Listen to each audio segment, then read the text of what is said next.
Tiene la palabra el diputado Matías Boca. Gracias, presidente.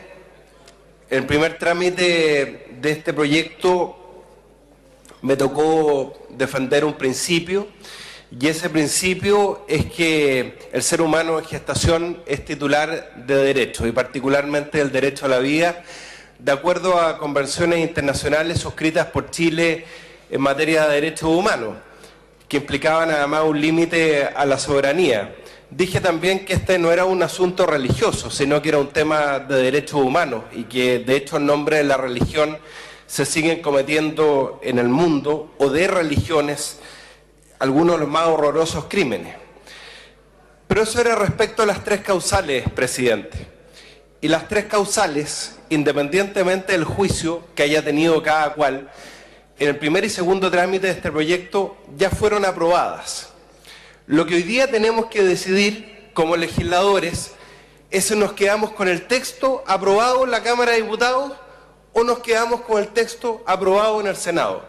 Y sin duda, el texto aprobado en el Senado es mucho mejor.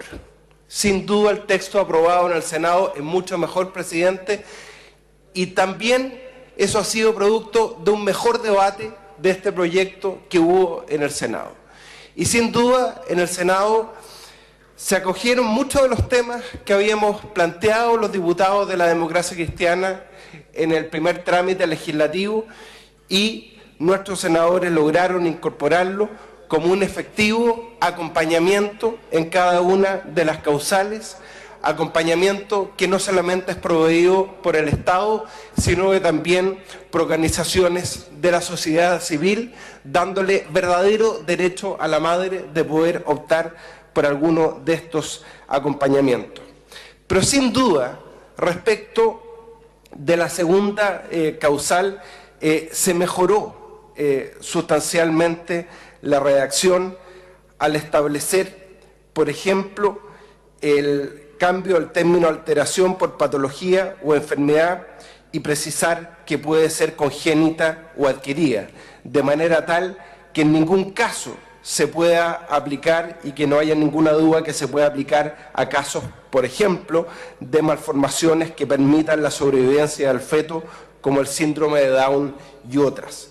Por eso se estableció que el embrión o feto padezca una patología congénita adquirida o genética incompatible con la vía extrauterina independiente, en todo caso de carácter letal. Es decir, se impusieron mayores exigencias para la aplicación de esta segunda causal, porque se establece también la opinión de un segundo especialista médico incluido en la Comisión de Constitución del Senado.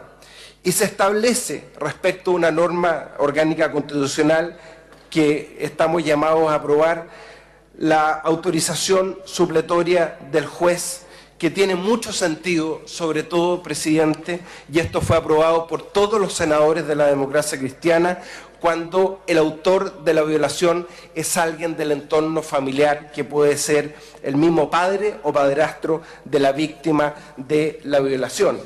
En fin, se establece el programa de acompañamiento como un derecho para las mujeres que se encuentran en alguna de las tres causales, independientemente que se encuentren afiliadas a una ISAPRE o a FONASA. Es siempre un derecho, además, el continuar con el embarazo y el tener este acompañamiento en instituciones públicas o privadas, incluso en organizaciones de la sociedad civil, como propusimos tanto los diputados como los senadores de la democracia cristiana. Deben haber, efectivamente, en el caso de la segunda causal, 2 diagnósticos médicos favorables realizados con 2 médicos especialistas, que son los únicos habilitados para acreditar la causal. Se impusieron mayores exigencias y condiciones en el Senado.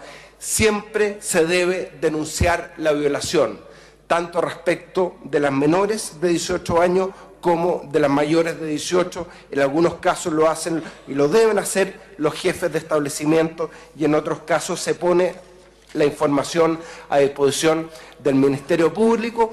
Por eso, y reiterando que hoy día no estamos llamado a pronunciarnos respecto a las 3 causales, me quedo con los cambios del Senado que sin duda mejoran sus...